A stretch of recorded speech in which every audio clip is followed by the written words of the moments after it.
Et oui, coucou à tous, on se retrouve pour une nouvelle vidéo de pâtisserie.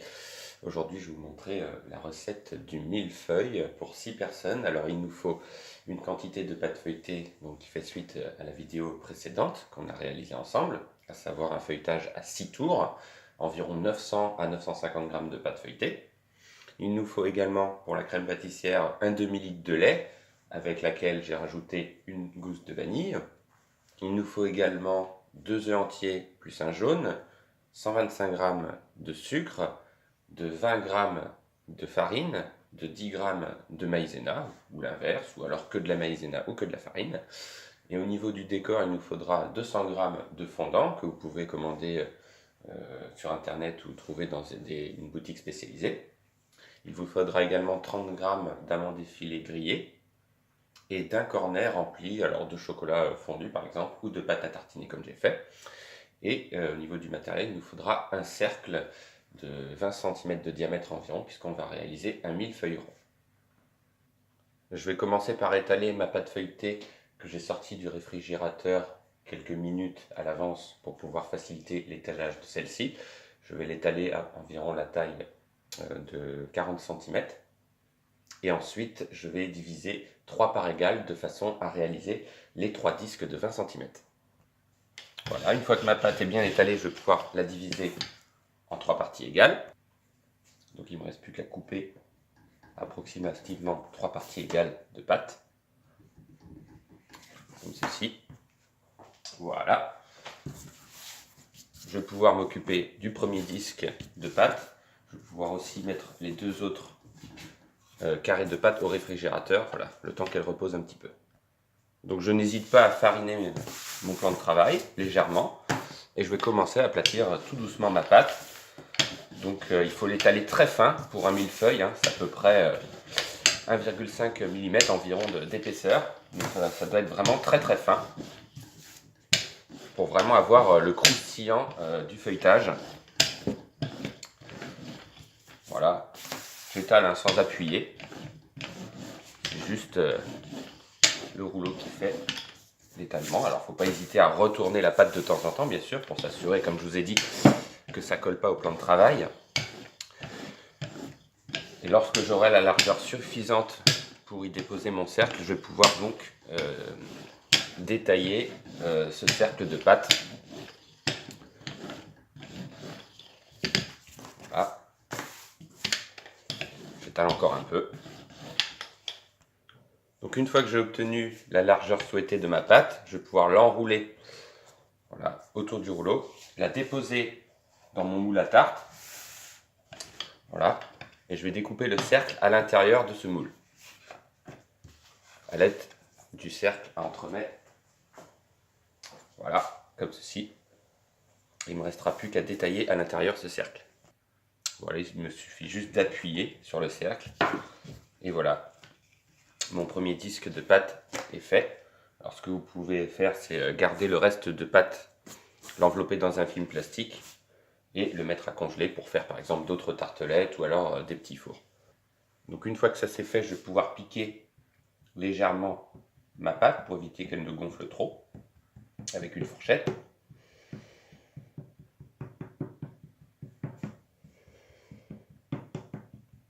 Alors on peut mettre un petit coup de dorure, mais ce n'est pas une obligation pour le millefeuille, étant donné qu'on va recouvrir évidemment chaque disque de crème pâtissière et le dernier disque de fondant. On n'est vraiment pas obligé de dorer le feuilletage. Donc je vais entreposer ce disque environ une demi-heure au réfrigérateur, le temps de découper les deux autres disques. Donc vous procédez de la même manière. Si vous avez une plaque, vous pourrez cuire, si vous avez assez de place, les 3 disques d'un seul coup dans votre four. Il suffira de le cuire pendant 30 minutes à une température de 180 degrés. Donc je procède de la même manière, donc comme je vous ai dit, avec mes deux autres morceaux de pâte. Donc étaler vraiment très très fin, sans appuyer. Voilà. En retournant la pâte de temps en temps pour s'assurer qu'elle ne colle pas. Une fois que c'est fait, même principe, hein, il suffira de détailler le cercle, tous les 3 de la même taille. Voilà, et pendant que il repose, on va pouvoir préparer la crème pâtissière.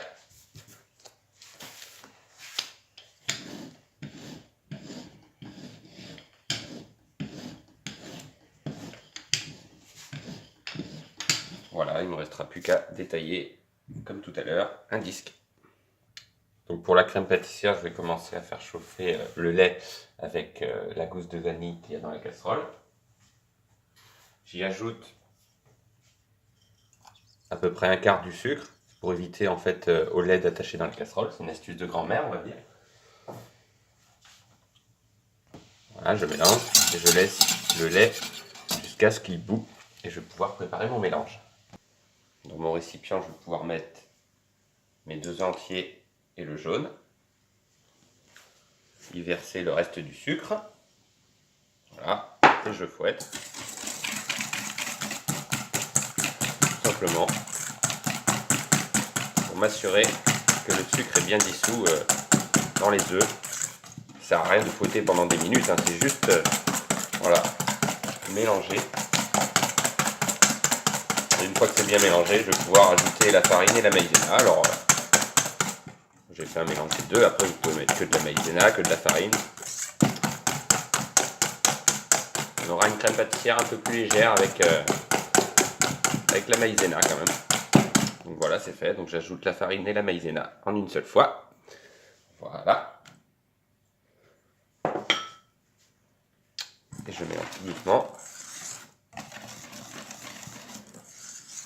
Voilà, et quand mon lait sera en ébullition, on va pouvoir délayer le mélange et faire cuire notre crème pâtissière environ 3 minutes.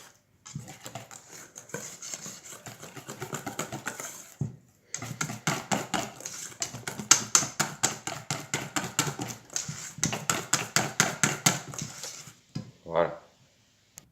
Avant que mon lait bout, j'ai pris le soin donc de préchauffer mon four à 180 degrés pour pouvoir y glisser les 3 disques de pâte séparément. Et on va les faire cuire donc pendant une demi-heure. Voilà. Donc voici les 3 disques de pâte qui sont prêts à être cuits. Pour gagner du temps, vous pouvez très bien congeler chaque disque de manière à les faire refroidir plus rapidement et de garder leur belle forme ronde. Donc mon lait est arrivé à ébullition. Je vais pouvoir verser une petite partie du lait dans mon mélange de façon à le délayer. Donc je mélange bien et je vais pouvoir remettre le tout dans la casserole. Voilà. Je racle bien le fond de mon récipient et je fais faire cuire à partir de l'ébullition ma crème pâtissière 3 minutes sans cesser de remuer. Donc dans cette crème pâtissière, chose que je n'ai pas forcément précisé en début de vidéo, vous pouvez rajouter pour la recette du millefeuille 75 g de beurre dans votre crème pâtissière lorsqu'elle sera cuite. Voilà, pour qu'elle ait une texture peut-être un petit peu plus lisse. Voilà. Ça je mélange bien hein, comme d'habitude, comme la recette du Paris-Brest. On avait fait une crème mousseline, mais la base est la même. On commence par une crème pâtissière. Et on la fait cuire voilà, pendant 3 minutes dès que celle-ci commence à bouillir. On n'est pas obligé de mettre à feu vif. L'important c'est qu'elle soit en ébullition. Voilà, donc la crème commence à épaissir. Ça veut dire qu'elle ne va pas tarder à bouillir. Donc à partir de ce moment-là, on n'arrête pas de fouetter et de cuire 3 minutes. On incorporera le beurre, hein, c'est facultatif hein, évidemment, on n'est pas obligé d'en mettre. Et il ne restera plus qu'à la filmer au contact, le film collé à la crème, et la mettre à refroidir. Voilà, on a une crème pâtissière qui commence à épaissir. Voilà. Donc voilà, ma crème pâtissière est terminée. Après 3 minutes d'ébullition, je vais pouvoir incorporer donc facultativement, comme je vous l'ai dit, le beurre. Donc environ 50 g de beurre, mais pas plus. On va avoir une crème bien brillante. Là, je vais pouvoir la sortir du feu. Terminer de fouetter celle-ci pour y incorporer le beurre. Et je vais pouvoir la faire refroidir. Donc sur une planche recouverte de papier film, donc petite astuce qui permet de refroidir la crème rapidement, je vais pouvoir directement étaler ma crème sur le film alimentaire et la recouvrir Voilà, bien l'étaler.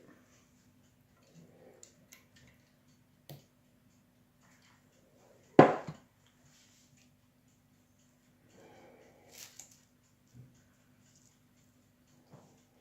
ça, elle va la refroidir très rapidement. Donc j'ai pris le soin de retirer la gousse de vanille, et il en reste un petit peu. Voilà. Et une fois que ma crème est bien étalée, il me suffit juste de replier le film, comme ceci, à bien appuyer, pour être sûr que la crème ne croûte pas, ne forme pas de peau. Voilà, et je vais la laisser refroidir quelques minutes avant de la mettre au réfrigérateur. Donc mon premier disque de pâte feuilletée est prêt, après une demi-heure de cuisson au four à 180 degrés. Donc j'attendrai que chaque disque soit parfaitement refroidi, de manière à égaliser chaque disque pour pouvoir avoir un millefeuille bien régulier.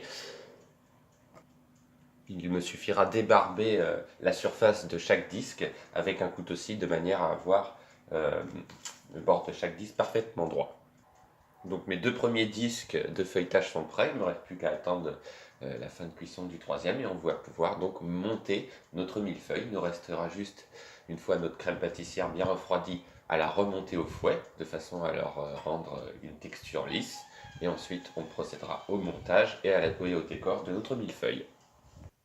Donc ma crème pâtissière a bien refroidi, après avoir été filmée sur une planche. Je vais pouvoir la défilmer et la mettre à remélanger un tout petit peu au fouet pour lui donner une bonne consistance. Voilà, elle se décolle du film parfaitement, ça veut dire que ma crêpe a bien cuit comme il fallait. Là je la mélange.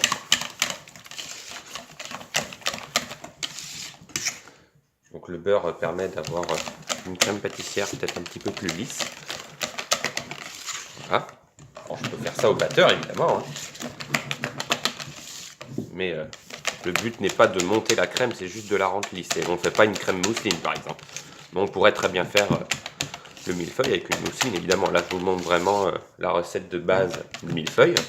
Après vous pouvez faire ce que vous voulez, vous pouvez décliner avec une autre crème, le décorer avec d'une autre manière, par exemple avec du sucre glace. Là on va faire vraiment la méthode traditionnelle du millefeuille. Donc vous avez vu, la crème est parfaitement lisse, elle n'a aucun grumeau.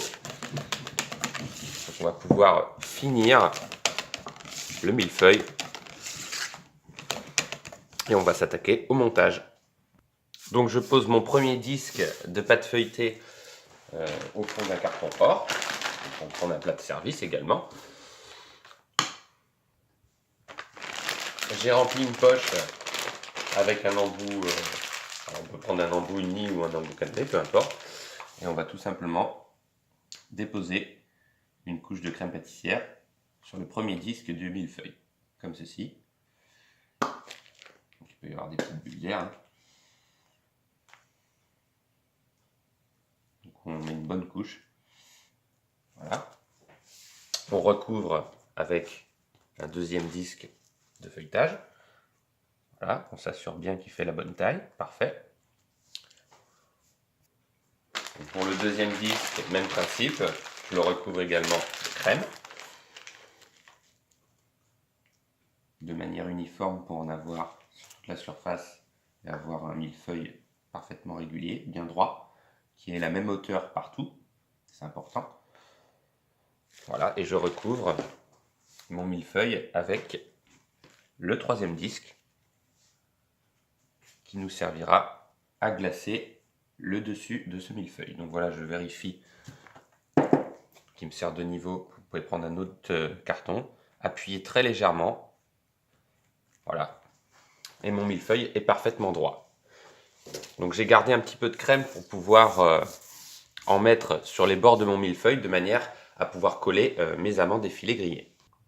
Donc là j'ai mis à fondre mon fondant à feu très doux en lui ajoutant 3 cuillerées à soupe d'eau. Tout dépend de la consistance de votre fondant. S'il est bien épais, vous pouvez ajouter de l'eau.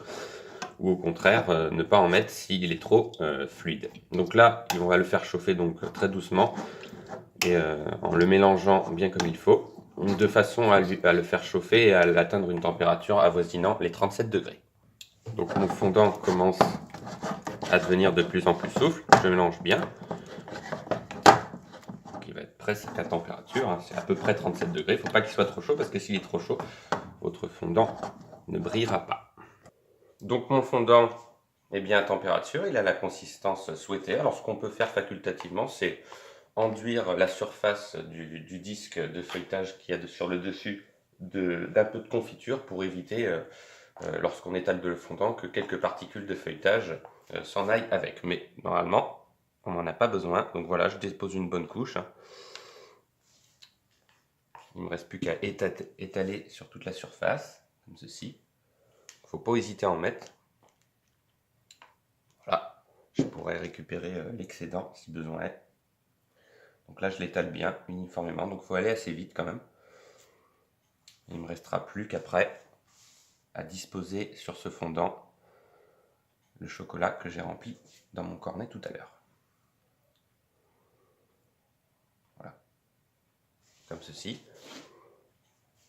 Donc on peaufine bien les bords, évidemment.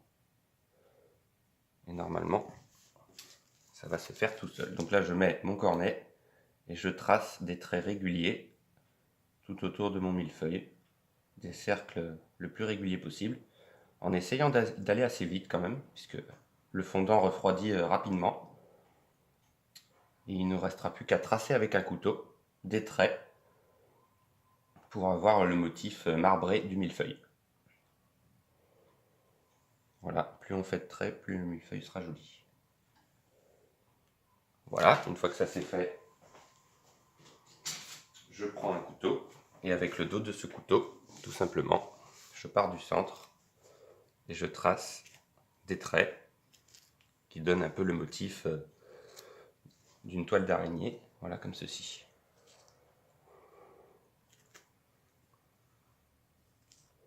Voilà, j'en redonne un autre trait. Et mon millefeuille sera terminé.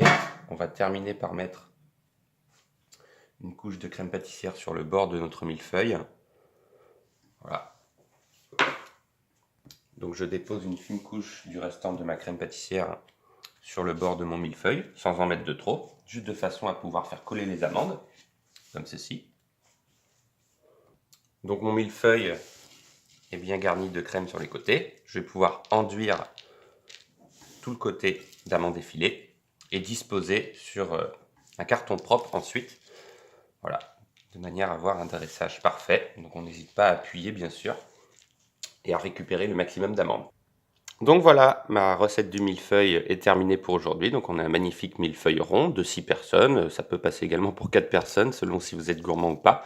Donc voilà, j'espère que cette vidéo vous a plu, bien sûr. N'hésitez pas à la commenter, à donner votre avis, bien sûr, et à me proposer des idées pour éventuellement m'améliorer. Ça me ferait plaisir. En tout cas, je vous dis à très bientôt, bien sûr, pour d'autres vidéos de pâtisserie. Bye!